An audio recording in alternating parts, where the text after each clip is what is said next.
വാഹന പരിശോധനയ്ക്കിടെ യുവാക്കളെ മർദ്ദിച്ചെന്ന ആരോപണത്തിൽ സിസിടിവി തെളിവുകൾ പുറത്തുവിട്ടു പോലീസ്. യുവാക്കൾ മദ്യപിച്ച് വാഹനം ഓടിച്ചപ്പോഴാണ് അപകടമുണ്ടായതെന്നും നാട്ടുകാർ വിളിച്ചപ്പോഴാണ് സ്ഥലത്തെത്തിയതെന്നും പോലീസ് പറയുന്നു.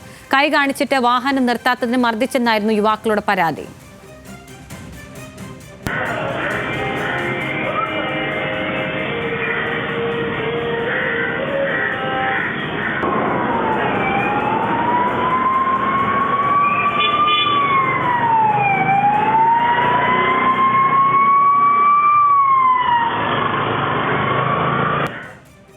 മീര മനോഹരനുണ്ട് വിവരങ്ങളുമായി. മീര, ഈ സംഭവം എപ്പോഴായിരുന്നു? എന്തൊക്കെയാണ് വിശദാംശങ്ങൾ? അഖില, കഴിഞ്ഞ 6-ാം തീയതിയാണ് ഈ ഒരു സംഭവം നടക്കുന്നത്. കഴക്കൂട്ടം സ്വദേശികളായിട്ടുള്ള ദിപിനും വിശാഖും ഈ കഴക്കൂട്ടത്ത് തന്നെയുള്ള സർവീസ് റോഡിൽ കൂടി കടന്നു പോകുന്ന സമയത്ത് ഫോർട്ട് പോലീസ് സ്വാഭാവികമായും നൈറ്റ് പട്രോളിങ്ങിന്റെ ഭാഗമായി കൈ കാണിക്കുകയും ഇവർ നിർത്താതെ പോവുകയുമായിരുന്നു.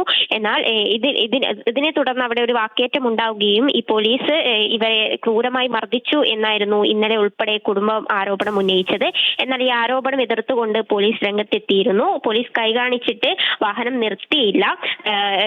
ഈ യുവാക്കൾ മദ്യപിച്ചിരുന്നു എന്ന് നേരത്തെ തന്നെ ഈ പ്രതികരണത്തിൽ തന്നെ ഉണ്ടായിരുന്നു.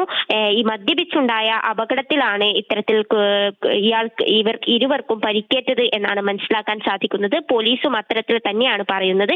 പോലീസ് നാട്ടുകാർ വിളിച്ചതിനെ തുടർന്നാണ് ആ സ്ഥലത്തെത്തിയതെന്നും തുടർന്ന് പോലീസ് തന്നെയാണ് ആംബുലൻസിനെ വിളിച്ച് ഇത്തരത്തിൽ തിരുവനന്തപുരം മെഡിക്കൽ കോളേജിലേക്ക് ഇവരെ പ്രവേശിപ്പിക്കുന്നതും എന്നാണ് പോലീസിന്റെ ഭാഗം. ഈ സിസിടിവി ദൃശ്യങ്ങളിൽ നമുക്ക് വ്യക്തമാണ്. ഇന്ന് 6-ാം തീയതി പുലർച്ചെ 2:45 ഈ ഒരു അപകടം സംഭവിക്കുന്നത്. ഉടനെ പോലീസ് ഈ വിവരം അറിഞ്ഞെത്തുകയും 2:58 ആംബുലൻസ് എത്തുകയും ഇവരെ മെഡിക്കൽ കോളേജിലേക്ക് മാറ്റുകയുമായിരുന്നു. മെഡിക്കൽ കോളേജിലുള്ള ആശുപത്രി രേഖകളിലും ഈ സമയം കൃത്യമായി രേഖപ്പെടുത്തിയിട്ടുണ്ട്. എന്തായാലും മീര മനോഹരനാണ് വിവരങ്ങൾ നൽകിയത്.